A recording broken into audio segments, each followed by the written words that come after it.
Assalamualaikum warahmatullahi wabarakatuh. Om Swastiastu, Namo Buddhaya, salam kebajikan. Salam sejahtera bagi kita semua.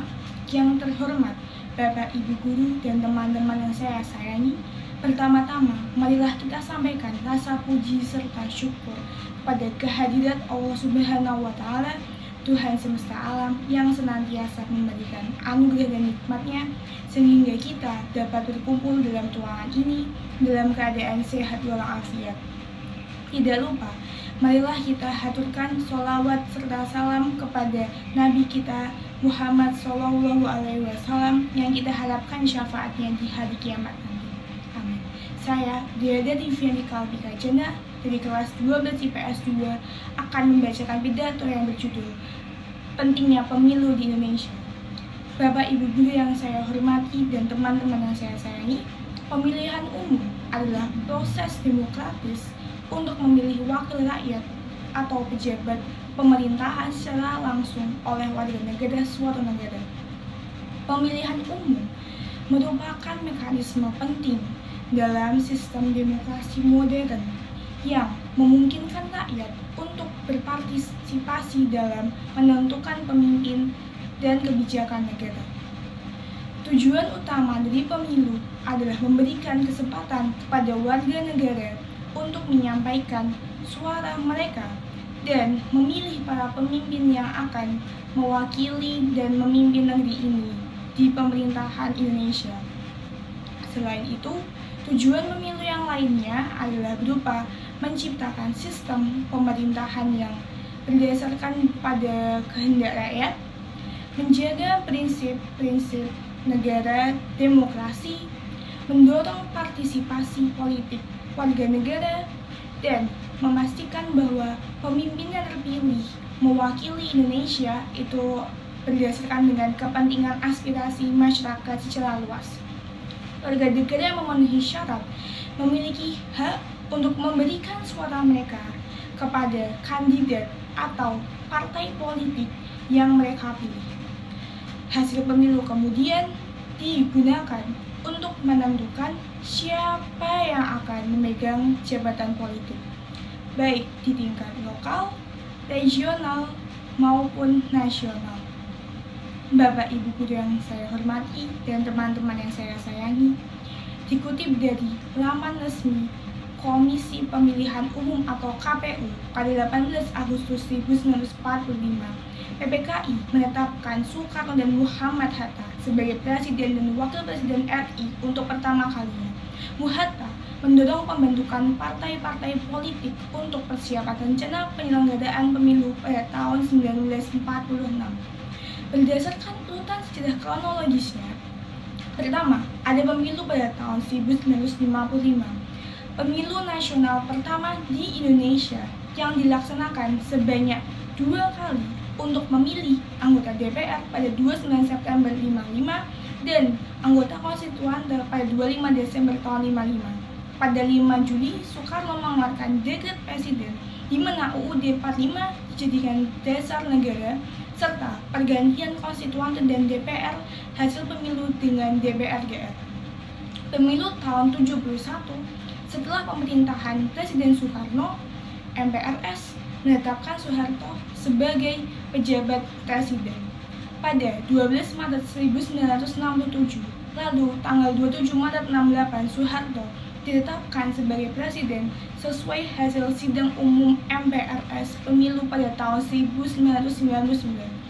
Bergulingnya pemerintahan Presiden Soeharto lantas membuat pemilu dipercepat dan dilaksanakan pada tahun 1999. Padahal seharusnya pemilu baru diadakan lagi pada tahun 2002. Pemilu tahun 2004. Dalam pemilu 2004, presiden dan wakil presiden dapat dipilih langsung oleh rakyat lantaran terjadi perubahan amandemen UUD 1945. Pemilu tahun 2009 dilaksanakan pada 8 Juli untuk memilih presiden dan wakil presiden. Sedangkan pemilu anggota DPR, DPD, dan DPRD dilaksanakan pada 9 April 2009. SBY kembali terpilih menjadi presiden dan wakil presidennya Budiono untuk periode tahun 2009 sampai 2014. Pemilu tahun 2014 ini pelaksanaannya tidak berbeda jauh dari tahun sebelumnya. Pemilu tahun 2009 dilaksanakan pada 17 April 2019. Pemilu periode ini diikuti oleh 14 partai politik nasional dan 4 partai politik lokal Aceh. Bapak Ibu yang saya hormati dan teman-teman yang saya sayangi, berdasarkan pasal 2 UUD 7 tahun 2017 menerangkan bahwa pemilu dilaksanakan berdasarkan asas langsung, umum, bebas, rahasia, jujur, dan adil. Keenam asas pemilu ini dikenal pula dengan akronim Luberjurdil. Adapun makna asas-asas pemilu yang telah saya sebutkan tadi sebagai berikut. Pertama, asas langsung ialah rakyat sebagai pemilih mempunyai hak secara langsung untuk memilih dan memberikan suaranya kepada pemimpin yang sesuai dengan kehendak hati nurani mereka tanpa perantara. Kedua, ada asas umum, semua warga negara yang memenuhi persyaratan minimal dalam hal usia berhak ikut dalam pemilihan umum. Asas bebas, setiap warga negara yang telah memiliki hak dalam memilih diberi kebebasan dalam menentukan pilihannya sesuai hati nurani mereka tanpa ada unsur tekanan dan paksaan sedikit pun. Ketiga, asas rahasia, dalam memberikan suara, kerahasiaan pemilih haruslah dijamin oleh petugas. Asas jujur, dalam menyelenggarakan pemilu, baik menyelenggarakan serta semua pihak yang terlibat harus bersikap dan bertindak jujur sesuai dengan asas yang telah saya sebutkan tadi. Asas adil, dalam penyelenggaraan pemilu, setiap pihak yang terlibat mendapat perlakuan yang sama. Bapak Ibu guru yang saya hormati dan teman-teman yang saya sayangi, dengan sejarah pemilu yang telah saya sebutkan sebelumnya, sangat penting sekali bagi kita warga negara Indonesia yang sudah mencukupi umur dan syarat untuk memilih pemimpin atau partai politik yang akan memimpin negeri ini. Kita tidak boleh golput dan kita harus memilih dengan hati nurani kita tanpa ada unsur paksaan atau semena-mena di dalamnya. Jangan pula mengikuti saran atau perkataan dari orang lain di sekitar kita. Berdasarkan asas-asas pemilu berjudul tersebut, kita juga harus menerapkan dan memegang kuat asas tersebut dalam pemilu.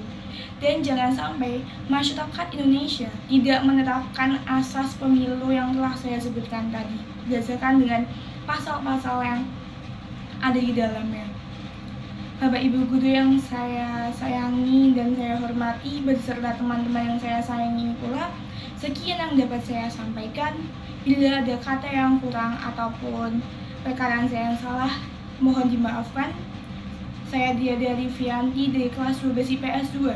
Sekian dari saya. Wassalamualaikum warahmatullahi wabarakatuh.